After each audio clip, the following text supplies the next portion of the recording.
प्यारे बच्चों, सबसे पहले स्वागत है आप सभी को आपके अपने इस प्यारे यूट्यूब चैनल पे। आज मैं बिहार बोर्ड कक्षा 10वीं के स्टूडेंटों के लिए सोशल साइंस का कुछ इंपॉर्टेंट ऑब्जेक्टिव क्वेश्चन बताने वाला हूं, जो कि आने वाले एग्जाम के लिए बहुत ही लाभदायक साबित होने वाला है।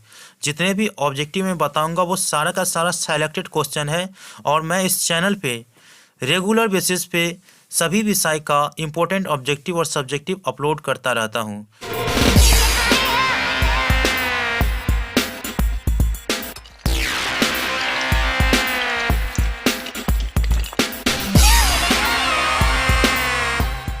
तो यदि आप इस चैनल पर नए हैं, अभी तक इस चैनल को सब्सक्राइब नहीं किए हैं, तो मेरा सलाह है कि आप इस चैनल को सब्सक्राइब कर लें। सब्सक्राइब करने के बाद साइड में बेल आइकन आएगा, उससे दबाकर ऑल नोटिफिकेशन को ऑन कर दें, ताकि बिहार बोर्ड से रिलेटेड इंपॉर्टेंट ऑब्जेक्टिव और सब्जेक्टिव सभी विषय का जब भी मैं अपलोड करूंगा तुरंत आप तक नोटिफिकेशन पहुँच सके। तो प्यारे बच्चों, इस वीडियो में जो सोशल साइंस से जो क्वेश्चन पूछे जाने वाले हैं, इसमें पहला क्वेश्चन आप लोगों के बीच है, इटली एवं जर्मनी के एकीकरण के विरुद्ध निम्न में कौन था। बहुत इंपॉर्टेंट क्वेश्चन है, ये पहला चैप्टर का है।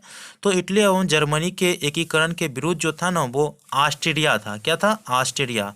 तो ऑप्शन सी जो है वो सही आंसर है।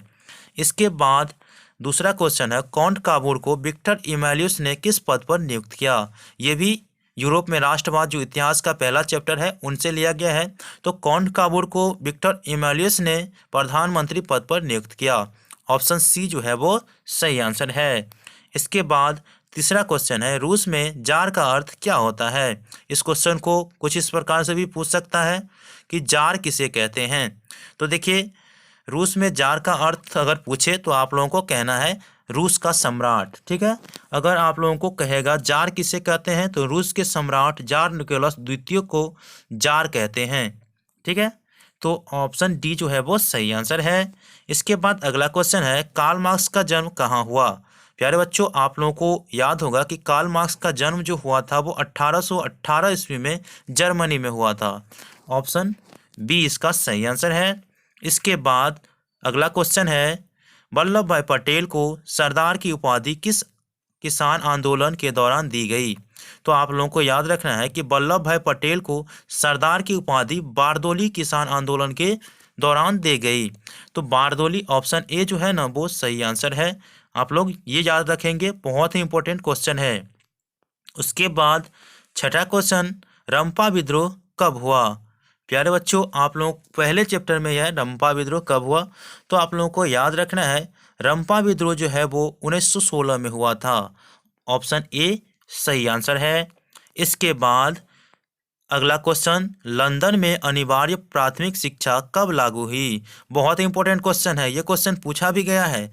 तो लंदन में अनिवार्य प्राथमिक शिक्षा आप लोगों को पूछेगा तो आप लोगों को क्या कहना है, तो आप लोगों को कहना है 1870 ईस्वी। ठीक है, इसके बाद अगला क्वेश्चन है, ब्रिटेन वुड्स सम्मेलन किस वर्ष हुआ। आप लोगों को याद रखना है कि ब्रिटेन वुड्स सम्मेलन आप लोगों से पूछे तो आप लोगों को कहना है ब्रिटेन वुड्स सम्मेलन 1944 में हुआ। सी इसका सही आंसर है। इसके बाद नौवां क्वेश्चन है, रूसो कहाँ का दार्शनिक था। बहुत बार क्वेश्चन पूछा गया है। तो रूसो जो था वो फ्रांस का दार्शनिक था, फ्रांस। ऑप्शन ए सही आंसर है। इसके बाद अगला क्वेश्चन है, मेजनी का संबंध किस संगठन से था। आप लोग याद रखेंगे कि मेजनी का संबंध अगर आप लोगों को पूछेगा तो आप लोगों को क्या कहना है, तो मेजनी का संबंध जो था वो कार्बोनरी संगठन से था। ऑप्शन बी इसका सही आंसर है। इसके बाद अगला क्वेश्चन, सौर ऊर्जा निम्न में कौन सा संसाधन है। ये भूगोल के पहले चैप्टर का है। तो सौर ऊर्जा कौन सा संसाधन है, तो आप लोग को पता होगा कि सौर ऊर्जा जो है एक प्रकार की पुनः पूर्ति योग्य संसाधन है। सूर्य से प्राप्त ऊर्जा पुनः पूर्ति योग्य, मतलब एक बार खत्म हो जाएगा तो पुनः उसका पूर्ति कर सकते हैं। ऑप्शन बी इसका सही आंसर है। इसके बाद 12 नंबर क्वेश्चन, ये भी भूगोल के पहले चैप्टर से है। तटरेखा में कितने किलोमीटर क्षेत्र की सीमा अपवर्तक आर्थिक क्षेत्र कहलाते हैं। हम लोग का जो तटरेखा है, भारतीय तटरेखा या किसी भी देश के तटरेखा, उसमें कितने किलोमीटर कि जो अपवर्तक रेखा आर्थिक क्षेत्र कहलाते हैं। तो आप लोगों को याद रखना है कि तट रेखा में जो है 200 किलोमीटर की जो अपवर्तक आर्थिक क्षेत्रफल रहता है या क्षेत्र रहता है वो कहलाता है अपवर्तक। तो 200 इसका सही आंसर होगा। ये पहले चैप्टर का है। इसके बाद अगला क्वेश्चन है, देश के बांधों को किसने भारत का मंदिर कहा था? बहुत इंपॉर्टेंट क्वेश्चन है, इसे आप लोग जरूर याद रखेंगे। तो देश के बांधों को किसने भारत का मंदिर कहा? तो आप लोग याद रखेंगे पंडित जवाहरलाल नेहरू ने। ऑप्शन डी जो है वो सही आंसर है। इसके बाद 14 नंबर क्वेश्चन है, कुल जल का कितना प्रतिशत भाग महासागरों में निहित है? तो आप लोग याद रखेंगे कि कुल जल का जो है 96.6% भाग महासागरों में निहित है। ऑप्शन सी इसका सही आंसर है। इसके बाद 15 नंबर क्वेश्चन है, भारत का सबसे बड़ा जूट उत्पादक राज्य कौन सा है? तो देखिए, भारत का सबसे बड़ा जूट उत्पादक राज्य पूछे तो आप लोगों को कहना है पश्चिम बंगाल। पश्चिम बंगाल ऑप्शन ए। इसके बाद अगला क्वेश्चन आप लोगों के बीच है, अब बहुत ही इंपॉर्टेंट क्वेश्चन है, ये काफ़ी बार पूछा भी गया है। निम्नलिखित में खरीफ फसल कौन है? तो प्यारे बच्चों, आप लोगों को याद रखना है कि यहाँ पे दिया है गेहूँ, सरसों, चावल, मटर। तो ये सरसों, चावल, मटर जो होता है ना, वो कौन से महीने में होते हैं? तो आप लोगों को याद होगा कि ये जब गेहूँ उपजता है उसी महीने में सरसों भी होता है, मटर भी होता है। तो ये तीनों जो है वो खरीफ फसल नहीं है। तो यहाँ पे कौन सा हो जाएगा? Option C. ये तीनों को दलहन फसल के उपयोग में ला सकते हैं। ठीक है, तो ऑप्शन सी जो है चावल वो सही आंसर है। इसके बाद 17 नंबर क्वेश्चन है, बहुत इंपॉर्टेंट क्वेश्चन है, बहुत बार पूछा भी गया है। पक्की सड़कों की लंबाई के दृष्टि से प्रथम स्थान पर कौन सा राज्य है?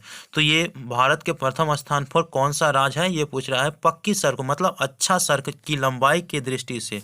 तो आप लोगों को याद रखना है कि पक्की सड़कों की लंबाई की दृष्टि से प्रथम स्थान वाला जो राज्य है ना, वो महाराष्ट्र है। महाराष्ट्र इसका ऑप्शन बी सही आंसर है। इसके बाद 18 नंबर क्वेश्चन है, बहुत ही सुंदर क्वेश्चन है, निम्नलिखित में कौन सड़कों का एक वर्ग नहीं है? तो प्यारे बच्चों, आप लोग यहाँ पे देख सकते हैं कि सड़कों का एक वर्ग नहीं है ये पूछ रहा है। तो आप लोगों को याद रखना है कि यहाँ पे पूर्व पश्चिम गलियारा जो है वो सड़कों का एक वर्ग नहीं है। ऐसे एक्सप्रेस वे ये तो वर्ग है। इसके बाद यहाँ पे देख सकते हैं स्वनिर्म चतुर्भुज राजमार्ग ये भी है। इसके बाद सीमांत सड़कें ये भी है। ऑप्शन ए जो है वो नहीं है। इसके बाद आप लोगों को 20 नंबर क्वेश्चन बताने से पहले आप लोगों का 19 नंबर क्वेश्चन है, पूर्व मध्य रेलवे का मुख्यालय कहाँ है? तो प्यारे बच्चों, आप लोगों को आंसर अगर आता हो तो कमेंट बॉक्स में ज़रूर दीजिएगा। मुझे ये जानना है कि आप लोगों ने वीडियो शुरू से अंत तक देखे हैं या नहीं देखे हैं। ठीक है, अगर आप लोग देखे हैं तो आप कमेंट बॉक्स में इसका आंसर दीजिए, और गलत भी होगा तो मैं सही आंसर कमेंट कर दूंगा। ठीक है। इसके बाद 20 नंबर क्वेश्चन है, बिहार की सीमा से रेल मार्ग की कुल लंबाई कितनी है? देखिए, बिहार की सीमा से रेल मार्ग जो रेल चलती है उसकी लंबाई कितनी है? तो आप लोगों को याद रखना है कि बिहार की सीमा से रेल मार्ग की जो कुल लंबाई है 6283 अर्थात 6283 किलोमीटर। तो ये जो ऑप्शन ए है वो सही आंसर है। उसके बाद 21 नंबर क्वेश्चन, कि लोकतंत्र जनता द्वारा तथा जनता के लिए शासन है, यह कथन किसका है? तो आप लोगों को याद होगा कि लोकतंत्र जो है वो जनता द्वारा जनता के लिए जो शासन है वो अब्राहम लिंकन के द्वारा है। किसके द्वारा? अब्राहम लिंकन के द्वारा। ऑप्शन जो है बी इसका सही आंसर है। इसके बाद आप लोग को अगला वीडियो में बताऊंगा, बहुत इंपॉर्टेंट क्वेश्चन सब है, आप लोग शुरू से अंत तक देखे हैं, इसके लिए बहुत धन्यवाद। और आप लोग लाइक जरूर करिएगा। ठीक है।